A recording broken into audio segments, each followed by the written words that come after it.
नमस्कार। केंद्रीय मंत्रिमंडल में मेरे सहयोगी श्रीमान हरदीप सिंह पुरी जी, त्रिपुरा के मुख्यमंत्री विप्लव कुमार देव जी, झारखंड के मुख्यमंत्री भाई हेमंत सोरेन जी, उत्तर प्रदेश के मुख्यमंत्री योगी आदित्यनाथ जी, मध्य प्रदेश के मुख्यमंत्री श्रीमान शिवराज सिंह जी चौहान, गुजरात के मुख्यमंत्री श्रीमान विजय रूपाणी जी, तमिलनाडु के मुख्यमंत्री थिरु ई के पनलानीस्वामी जी, आंध्र प्रदेश के मुख्यमंत्री श्री वाई.एस. जगन मोहन रेड्डी जी, कार्यक्रम में उपस्थित सभी आदरणीय गवर्नर महोदय, उपस्थित अन्य सभी महानुभाव, भाइयों और बहनों, आप सभी को, सभी देशवासियों को 2021 की बहुत बहुत शुभकामनाएं, अनेक अनेक मंगल कामनाएं। आज नई ऊर्जा के साथ, नए संकल्पों के साथ और नए संकल्पों को सिद्ध करने के लिए तेज गति से आगे बढ़ने का आज शुभारंभ है। आज गरीबों के लिए, मध्यम वर्ग के लिए, घर बनाने के लिए नई टेक्नोलॉजी देश को मिल रही है। तकनीकी भाषा में आप इसे लाइट हाउस प्रोजेक्ट कहते हैं। मैं मानता हूं ये 6 प्रोजेक्ट वाकई लाइट हाउस, प्रकाश स्तंभ की तरह है। ये 6 लाइट हाउस प्रोजेक्ट देश में हाउसिंग कंस्ट्रक्शन को नई दिशा दिखाएंगे। देश के पूर्व, पश्चिम, उत्तर, दक्षिण हर क्षेत्र से राज्यों का इस अभियान में जुटना कोऑपरेटिव फेडरलिज्म की हमारी भावना को और मजबूत कर रहा है। साथियों, ये लाइट हाउस प्रोजेक्ट अब देश के काम करने के तौर तरीकों का भी एक उत्तम उदाहरण है। हमें इसके पीछे जो बड़े विजन को भी समझना होगा। एक समय में आवास योजनाएं केंद्र सरकारों की प्राथमिकता में उतनी नहीं थी जितनी होनी चाहिए। सरकार घर निर्माण की बारीकियों और क्वालिटी पर नहीं जाती थी, लेकिन हमें पता है बिना काम के विस्तार में ये जो बदलाव किए गए हैं,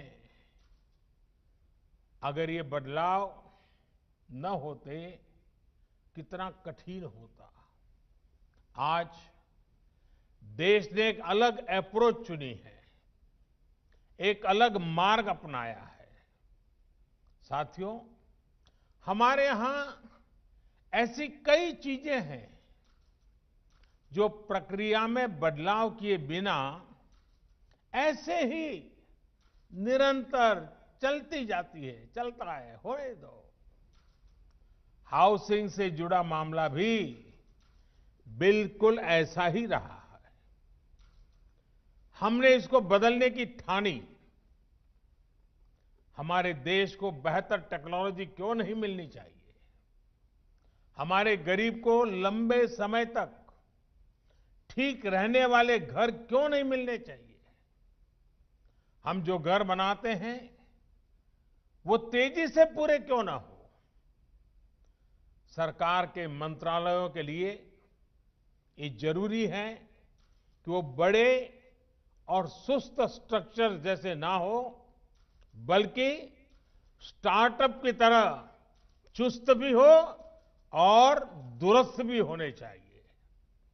इसके लिए हमने ग्लोबल हाउसिंग टेक्नोलॉजी चैलेंज का आयोजन किया और दुनिया भर की अग्रणी कंपनियों को हिंदुस्तान में निमंत्रित किया। मुझे खुशी है कि दुनिया भर की 50 से ज्यादा इनोवेटिव कंस्ट्रक्शन टेक्नोलॉजी ने इस समारोह में हिस्सा लिया, इस स्पर्धा में हिस्सा लिया। इस ग्लोबल चैलेंज से हमें नई टेक्नोलॉजी को लेकर इनोवेट और इंक्यूबेट करने का स्कोप मिला है। इसी प्रक्रिया के अगले चरण में अब आज से अलग अलग साइट्स पर 6 लाइट हाउस प्रोजेक्ट का काम शुरू हो रहा है। ये लाइट हाउस प्रोजेक्ट्स आधुनिक टेक्नोलॉजी और इनोवेटिव प्रोसेस से बनेंगे। इसमें इंफ्रास्ट्रक्चर का टाइम कम होगा, इसमें कंस्ट्रक्शन का टाइम कम होगा और गरीबों को ज्यादा रेजिलिएंट, अफोर्डेबल और कंफर्टेबल घर तैयार होंगे। जो एक्सपर्ट्स हैं उन्हें तो इसके बारे में पता है, लेकिन देशवासियों को भी इनके बारे में जानना जरूरी है, क्योंकि आज ये टेक्नोलॉजी एक शहर में इस्तेमाल हो रही है, कल को इन्हीं का विस्तार पूरे देश में किया जा सकता है।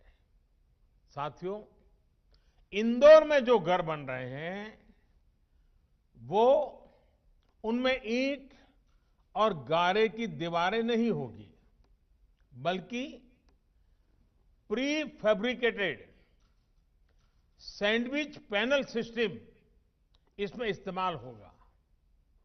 राजकोट में टनल के जरिए मोनोलिथिक कंक्रीट कंस्ट्रक्शन इस टेक्नोलॉजी का उपयोग करेंगे।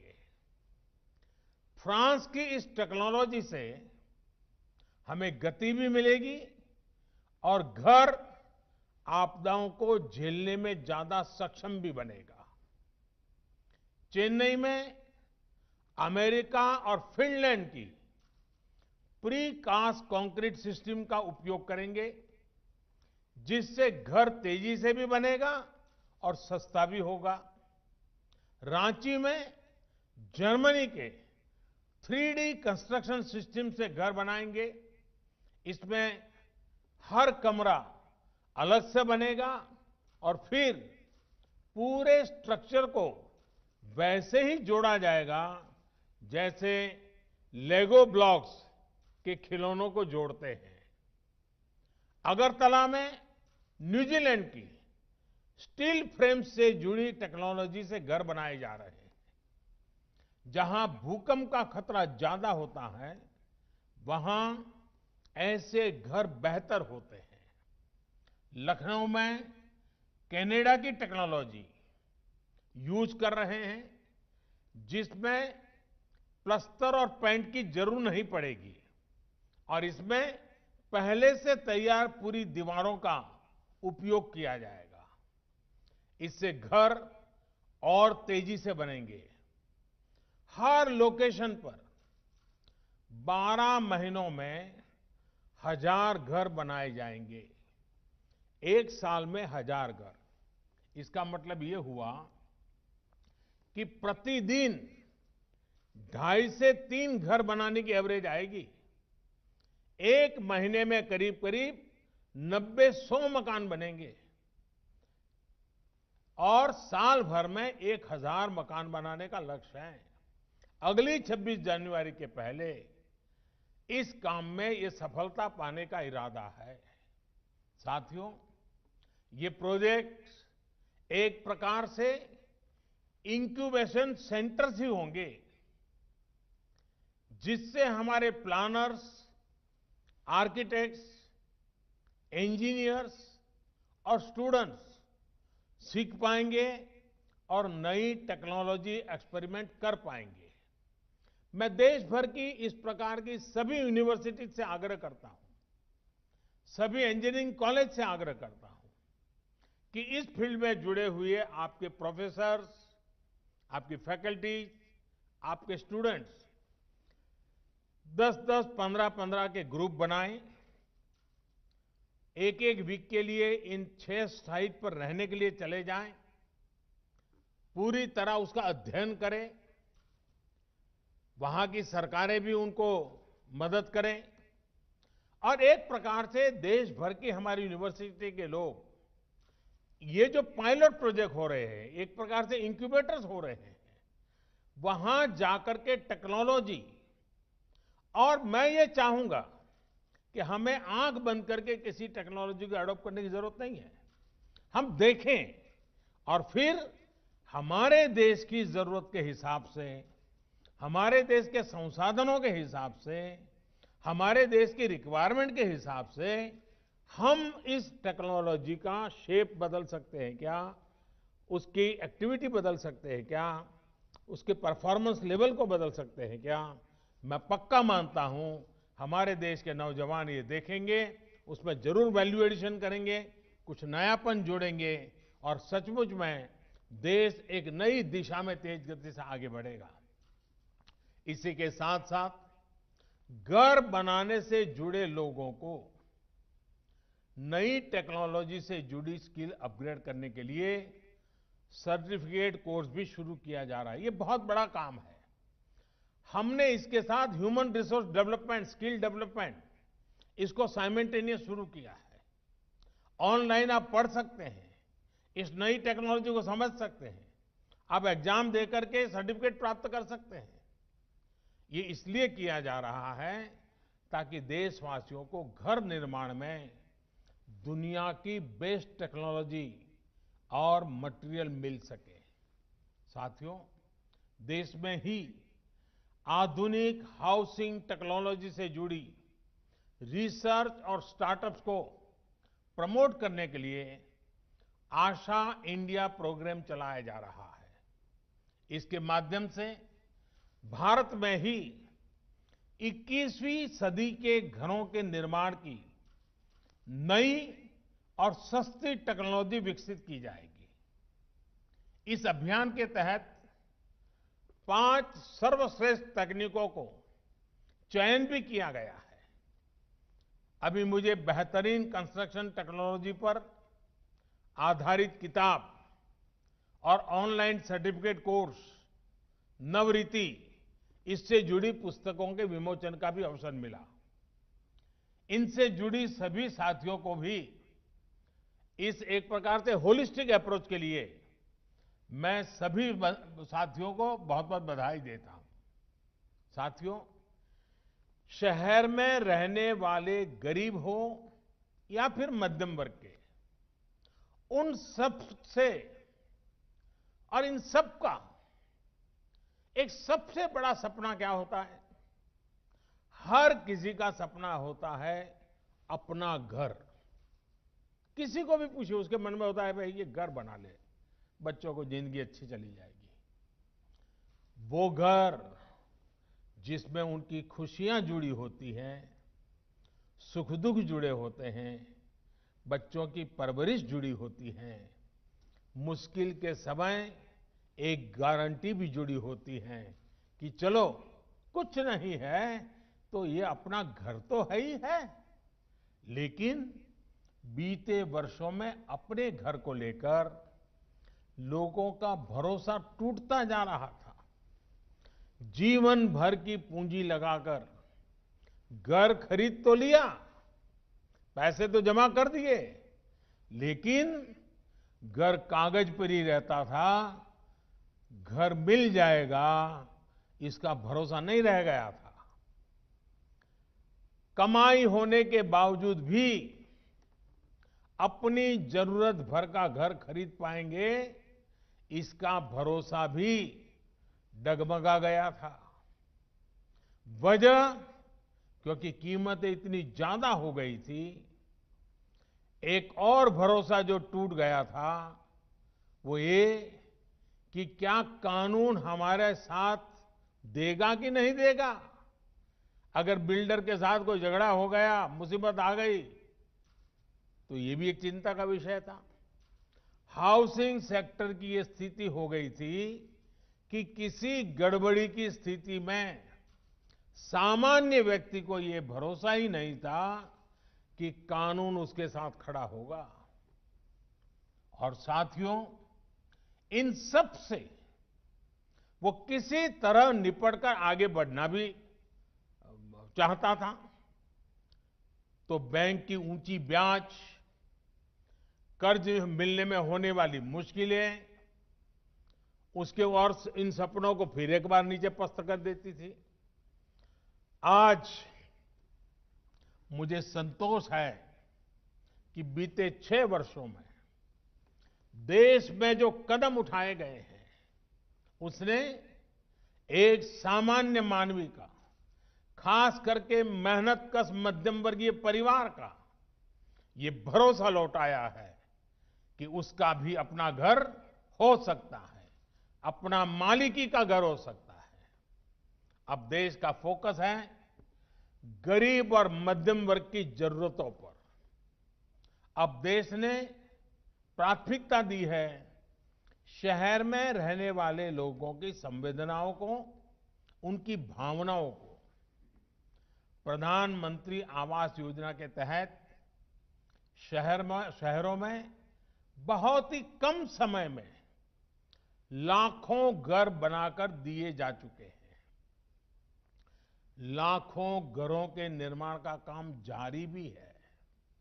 साथियों, अगर हम पीएम आवास योजना के तहत बनाए गए लाखों घरों के काम पर नजर डालें तो उसमें इनोवेशन और इम्प्लीमेंटेशन दोनों पर फोकस मिलेगा।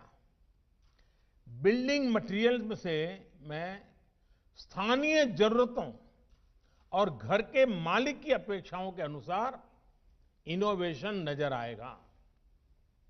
घर के साथ साथ दूसरी योजनाओं को भी एक पैकेज के रूप में इससे जोड़ा गया है। इससे जो गरीब को घर मिल रहा है उसमें पानी, बिजली, गैस, ऐसी जो उसकी आवश्यक सुविधाएं हैं, ऐसी अनेक सुविधाएं सुनिश्चित की जा रही हैं। इतना ही नहीं, पारदर्शिता सुनिश्चित करने के लिए हर घर की जियो टैगिंग की जा रही है। जियो टैगिंग के कारण हर चीज का पता चलता है। इसमें भी टेक्नोलॉजी का पूरा इस्तेमाल किया जा रहा है। घर निर्माण के हर स्टेज की तस्वीर वेबसाइट पर अपलोड करनी पड़ती है। घर बनाने के लिए जो सरकारी मदद है वो सीधे लाभार्थी के बैंक खाते में भेजी जाती है। और मैं राज्यों का भी आभार व्यक्त करूंगा क्योंकि इसमें वो भी बहुत सक्रियता से साथ चल रहे हैं। आज कई राज्यों को इसके लिए सम्मानित करने का भी मुझे सौभाग्य मिला है। मैं इन राज्यों को जो विजयी हुए हैं, जो आगे बढ़ने के लिए मैदान में आए हैं, उन सभी राज्यों को विशेष रूप से बधाई देता हूं। साथियों, सरकार के प्रयासों का बहुत बड़ा लाभ शहरों में रहने वाले मध्यम वर्ग को हो रहा है। मध्यम वर्ग को अपने पहले घर के लिए एक तय राशि के होम लोन पर ब्याज में छूट दी जा रही है। अभी कोरोना संकट के दौरान भी सरकार ने होम लोन पर ब्याज में छूट की विशेष योजना शुरू की।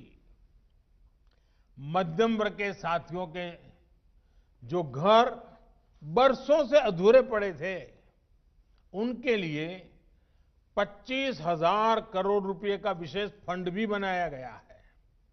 साथियों, इन सारे फैसलों के साथ ही लोगों के पास अब रेरा जैसा कानून की शक्ति भी है। रेरा ने लोगों में ये भरोसा लौटाया है कि जिस प्रोजेक्ट में वो पैसा लगा रहे हैं वो पूरा होगा। उनका घर अब फंसेगा नहीं।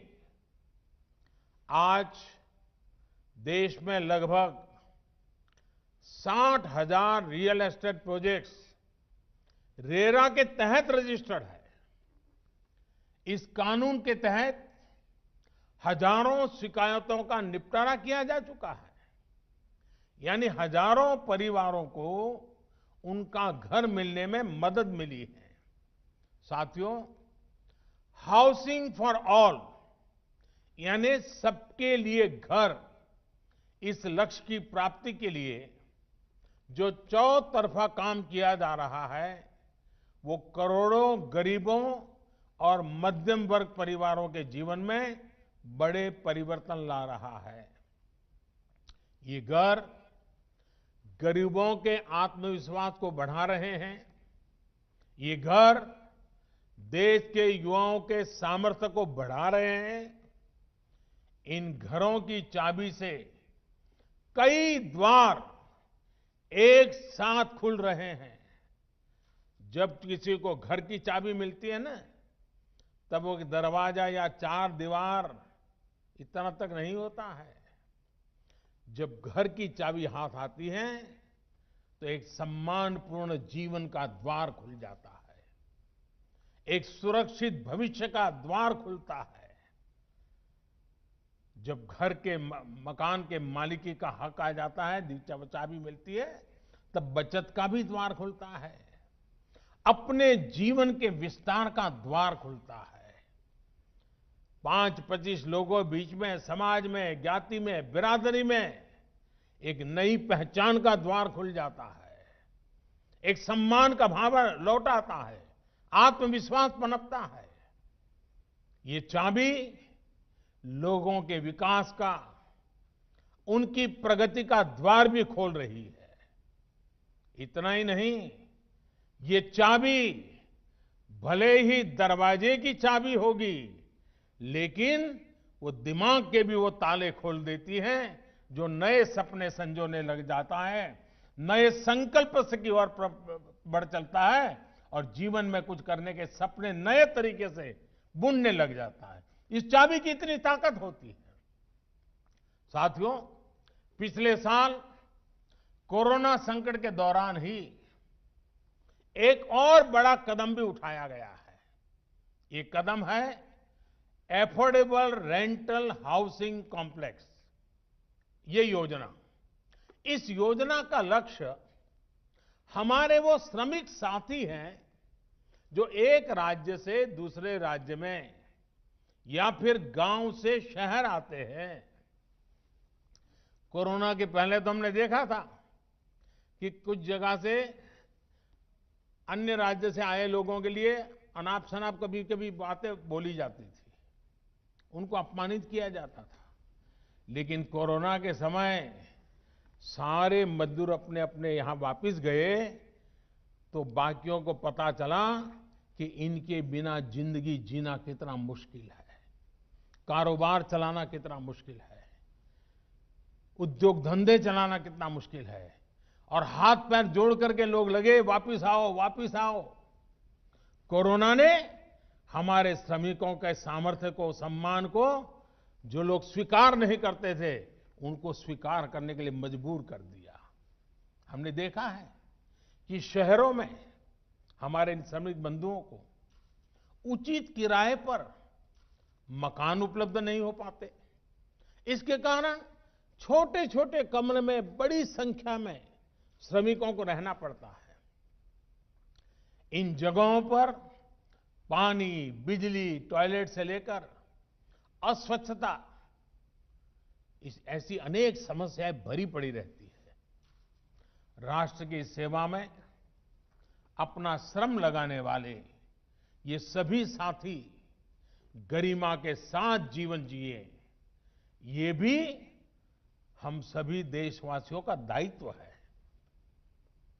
इसी सोच के साथ सरकार उद्योगों के साथ और दूसरे निवेशकों के साथ मिलकर उचित किराए वाले घरों का निर्माण करने पर बल दे रही है। कोशिश ये भी है कि आवास उसी इलाके में हो जहां वो काम करते हैं। साथियों, रियल एस्टेट सेक्टर को प्रोत्साहित करने के लिए भी निरंतर निर्णय लिए जा रहे हैं। खरीदारों में उत्साह बढ़ाने के लिए घरों पर लगने वाले टैक्स को भी बहुत कम किया जा रहा है। सस्ते घरों पर जो टैक्स पहले 8% लगा करता था, वो अब सिर्फ 1% है। वहीं सामान्य घरों पर लगने वाले 12% टैक्स की जगह अब सिर्फ 5% जीएसटी लिया जा रहा है। सरकार ने इस सेक्टर को इंफ्रास्ट्रक्चर की भी मान्यता दी है, ताकि उन्हें सस्ती दरों पर कर्ज मिल सके। साथियों, बीते सालों में जो रिफॉर्म्स किए गए हैं, उसमें कंस्ट्रक्शन परमिट को लेकर 3 साल में ही हमारी रैंकिंग 185 से सीधी 27 पर आ पहुंची है। कंस्ट्रक्शन से जुड़ी परमिशन के लिए ऑनलाइन व्यवस्था का विस्तार भी 2000 से ज्यादा शहरों में हो चुका है। अब इस नए साल में इसको देश भर के सभी शहरों में लागू करने के लिए हम सभी को मिलकर काम करना है। साथियों, इंफ्रास्ट्रक्चर और कंस्ट्रक्शन पर होने वाला निवेश और विशेषकर हाउसिंग सेक्टर पर किया जा रहा खर्च अर्थव्यवस्था में फोर्स मल्टीप्लायर का काम करता है। इतनी बड़ी मात्रा में स्टील का लगना, सीमेंट का लगना, कंस्ट्रक्शन मटेरियल का लगना पूरे सेक्टर को गति देता है। इससे डिमांड तो बढ़ती ही है, रोजगार के भी नए अवसर बनते हैं। देश का रियल एस्टेट सेक्टर निरंतर मजबूत हो, इसके लिए सरकार की कोशिश लगातार जारी है। मुझे विश्वास है कि हाउसिंग फॉर ऑल का सपना जरूर पूरा होगा। गांवों में भी इन वर्षों में 2 करोड़ घर बनाए जा चुके हैं। इस वर्ष हमें गांवों में बन रहे घरों में भी और तेजी लानी है। शहरों में इस नई टेक्नोलॉजी के विस्तार से भी घरों के निर्माण और डिलीवरी दोनों में ही तेजी आएगी। अपने देश को तेज गति से आगे बढ़ाने के लिए हम सभी को तेज गति से चलना ही होगा, मिलकर के चलना होगा, निर्धारित दिशा में चलना होगा। लक्ष्य को ओझल होने देना नहीं है और चलते रहना है। और इसके लिए तेज गति से फैसले भी लेने ही होंगे। इसी संकल्प के साथ मैं आज आप सबको इस 6 लाइट हाउस, एक प्रकार से हमारे नई पीढ़ी को, हमारे टेक्नोलॉजी और इंजीनियरिंग के विद्यार्थियों के लिए ये सबसे ज्यादा उपयोगी हो, ये मेरा इच्छा रहेगी।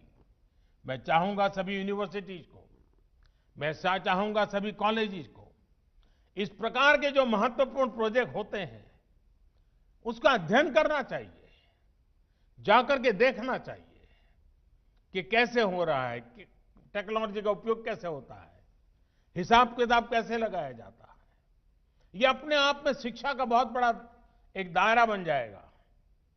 और इसलिए मैं देश के सभी युवा इंजीनियरों को, टेक्नीशियनों को विशेष रूप से निमंत्रण देता हूं।